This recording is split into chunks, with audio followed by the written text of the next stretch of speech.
Hi, this is Dr. Lisa Oldson, physician and founder of Smart Weight Loss Coaching.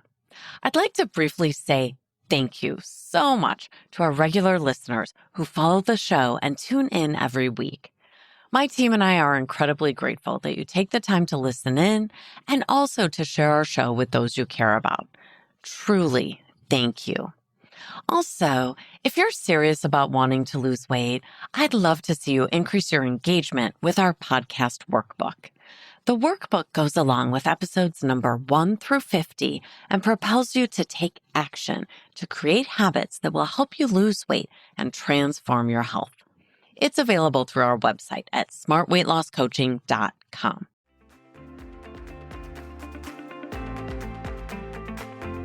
Welcome to the Smart Weight Loss Coaching Podcast.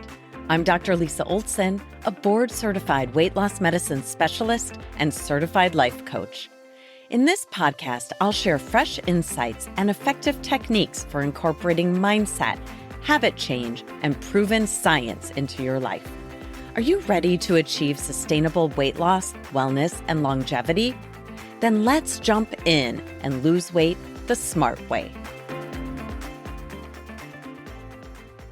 Today, I'm going to share a new way to evaluate your weight loss goals. I was talking with a colleague this morning, and we were discussing our own behavioral goals and how we approach them.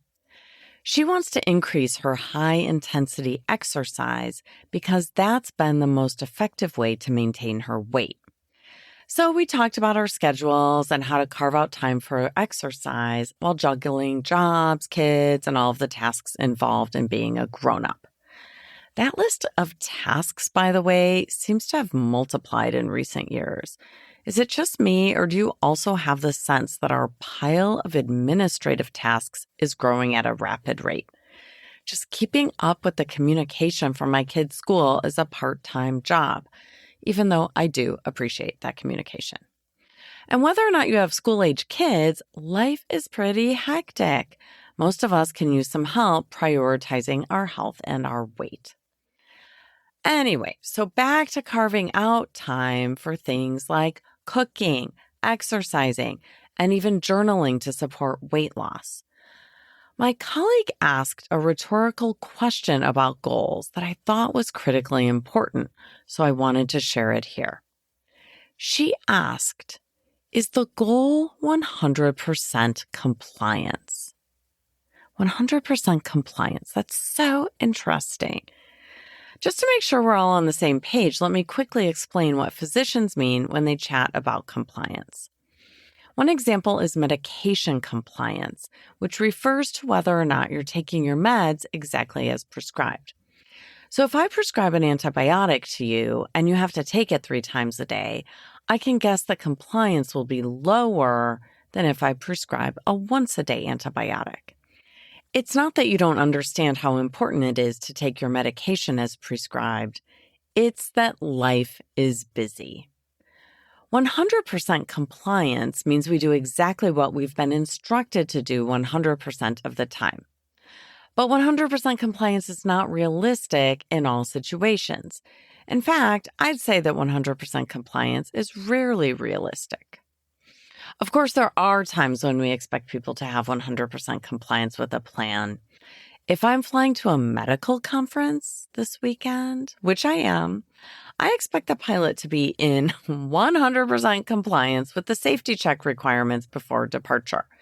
That's a place where there's very little wiggle room for error. But here's the good news. We're working on weight loss, not flying airplanes.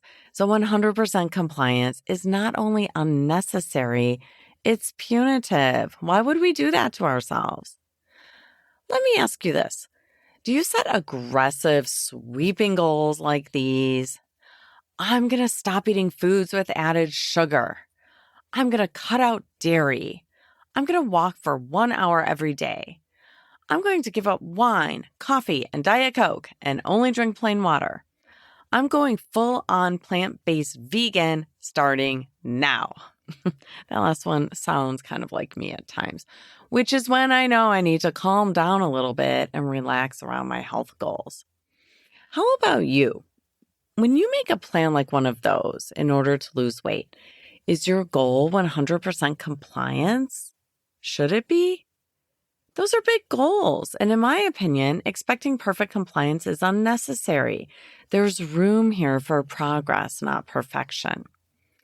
Let's look at compliance for that 1 hour per day walking goal, because we all know walking is amazing for preventing weight gain, for maintenance of weight loss, to prevent diabetes, and for better physical and mental health. I'm all for daily walking. So your goal is to briskly walk an hour a day, but let's say you walk for an hour 4 times this week. Then you walk for 15 minutes on one day and 20 minutes on another day, and you get busy at work and skip the 7th day of the week. Is that a win, or did you blow it this week? Now you see where I'm going, right? If your goal is 100% compliance with a daily walk, I suppose you might say you blew it because you didn't nail your goal on 3 of the 7 days. But in reality, you may have just doubled the amount of exercise you got compared to last week. Or you got as much exercise as one could reasonably expect to get given the constraints of your schedule. Many of my clients will beat themselves up for anything less than perfection. But I say, don't let perfect be the enemy of the good. And remember that 100% compliance is never the goal when it comes to weight loss or increasing your health span. This is a marathon, not a sprint. And if we make ourselves miserable with unrealistic plans, we're going to feel defeated. Instead, we want to take an approach that keeps us motivated and willing to keep showing up and doing what we can reasonably do week after week. In fact, I coined a term for this approach many years ago. I call it Wabi Sabi Weight Loss. We do a deep dive on Wabi Sabi Weight Loss in our group program, but basically it means we embrace our imperfect approach to weight loss and appreciate what we did do in terms of effort toward our goals. That's Wabi Sabi. It's very forgiving and loving. If you're a believer that you're best motivated by trash talking yourself when you're not fully compliant with your weight loss plan, I think you're wrong. And the science supports me in that belief. I'd like to encourage you to encourage yourself when you Wabi Sabi it. Every effort counts and should be noted and maybe even celebrated. If you have 50% compliance with your plan the first week, that's a total win, my friends. We're not piloting a Boeing airplane looking for 100% compliance with the safety check. We're humans, busy humans, trying to make a few better decisions this week than we made last week. We never need to hold ourselves accountable for 100% compliance. Perfection is a pretty miserable goal.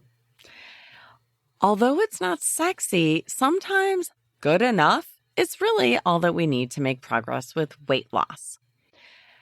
As you set your MBA for today, your next best action, I encourage you to think about compliance and accepting less than perfection. In fact, embracing less than perfection.